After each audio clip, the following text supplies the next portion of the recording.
Hi, I'm Rob Johnstone, and today I'm going to show you 3 simple tips that will make your glue-ups easier and more successful. Let's get started.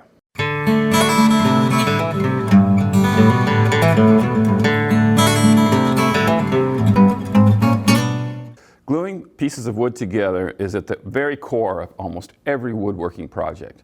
And for that reason, getting good results is essential. And if you consider that once the glue is cured, you can't go backwards, it draws even more focus to it. But enough talking. Let me show you my first tip. Laminating 2 or even 3 flat pieces of wood together to get a thicker piece is not too complicated. Unless the wood starts to float back and forth on top of the glue layers, then it is frustrating. I use just a few pieces of sand or grit. I got these from my driveway to stop the sliding. Scatter the grit on one board, press the 2 of them together, well aligned, do it again, then clamp. Everything's good. My next tip is how to glue and secure a piece of hardwood like this onto a piece of plywood like this to create a shelf.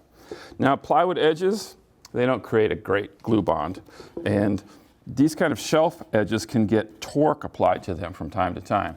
So let me show you how we deal with that. First, I'm going to cut some biscuit mortises.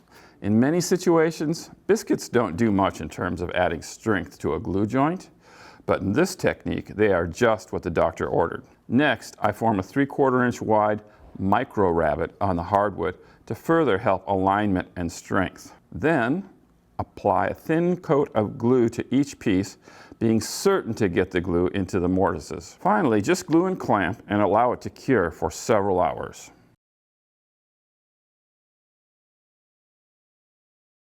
And finally, the glue joints we all love to hate, miter joints. So simple in concept, so frustrating in reality. Even so, this tip will be very helpful. Critical to successful miter joints is cutting the pieces accurately. Even a slight deviation from 45 degrees will open up a joint. When that's done, use these handy little corner clips and test the fit of the miters. Finally, apply glue, use the clips top and bottom, and clamp the pieces with minimum pressure. Be sure you don't pull the pieces out of square with the clamps.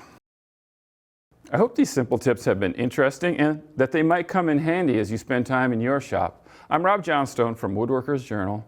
Thanks for watching.